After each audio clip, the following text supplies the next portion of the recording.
इंधनासाठी अन्नदात्याची होरपळ, महाराष्ट्रातील भीषण वास्तव।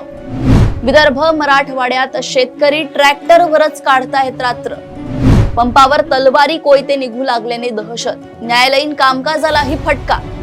राजकीय वातावरण तापले, एकाच आठवड्यात तिसऱ्यांदा दरवाढ। महाराष्ट्रातून एक अत्यंत चिंताजनक आणि शेतकऱ्यांच्या डोळ्यात पाणी आणणारी बातमी समोर येत आहे। भीषण उन्हाच्या झळा सोसत असतानाच आता आपल्या अन्नदात्यावर रात्री अपरात्री रस्त्यावर जागून काढण्याची वेळ आली आहे। खरीप हंगामाची पूर्वतयारी म्हणून शेतात ट्रॅक्टर धावायला हवे होते, तिथे डिझेलसाठी पेट्रोल पंपावर किलोमीटर लांब रांगा लागल्या आहेत। विदर्भ, मराठवाडा आणि खानदेशात इंधनाचा असा काही भीषण तुटवडा निर्माण झालाय की संपूर्ण ग्रामीण अर्थव्यवस्था आणि शेतीची कामे कोलमडून पडण्याच्या मार्गावर आहे। एकीकडे वाढती महागाई आणि दुसरीकडे सुकत चाललेली शेती, अशा दुहेरी संकटात सापडलेल्या महाराष्ट्रातील इंधन तुटवड्याचा हा सविस्तर रिपोर्ट बघूया। सध्या संपूर्ण महाराष्ट्रात खरीप हंगामाच्या पूर्वसमीकरणांची म्हणजेच पेरणीपूर्व मशागतीची कामे वेगात सुरू आहे। मात्र या कामांसाठी सर्वात महत्त्वाचे असणारे डिझेलच बाजारातून गायब झाल्याचे चित्र आहे। वाशिम जिल्ह्यात सलग 9व्या दिवशी तर बुलढाण्यात 11व्या दिवशी इंधन टंचाईचे संकट अधिक गडद झाले आहे। डिझेलची मागणी 20 ते 25% वाढली असताना पुरवठा मात्र पूर्णपणे ठप्प झालाय।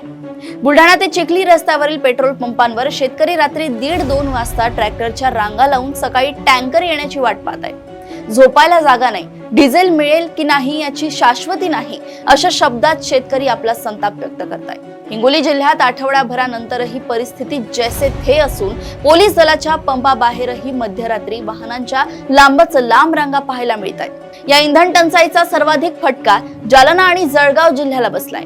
जालन्यात इंधनाअभावी तब्बल 59 पेट्रोल पंप पूर्णपणे बंद पडले असून एकट्या जालना तालुक्यात 24 पंपांवर नो स्टॉकचे फलक झळकत आहेत। दुसरीकडे जळगाव जिल्ह्यात मे महिन्याच्या शेवटच्या आठवड्यात होणारी हजारो हेक्टरवरील पूर्व हंगामी कापसाची लागवड यंदा पूर्णपणे रखडली आहे। शेतजमीन तयार करण्यासाठी ट्रॅक्टरला डिझेलच मिळाले नसल्याने जमिनी तशाच पडून आहेत, ज्यामुळे आगामी काळात उत्पादनात मोठी घट होण्याची भीती व्यक्त केली जात आहे।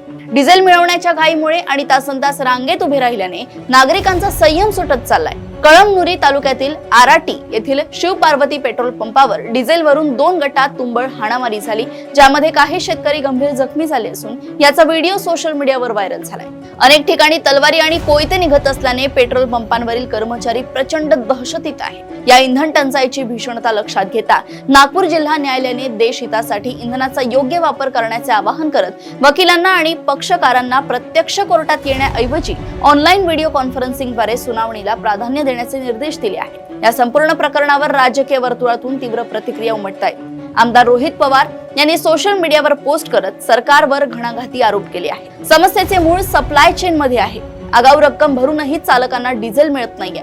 विदर्भ मराठवाड्यातील लोकांना जाणीवपूर्वक वंचित ठेवलं जातंय का, असा सवाल त्यांनी उपस्थित केलाय। या परिस्थितीला अधिक भयानक बनवत सरकारने अवघ्या काही दिवसात तिसऱ्यांदा इंधन दरात वाढ केली आहे।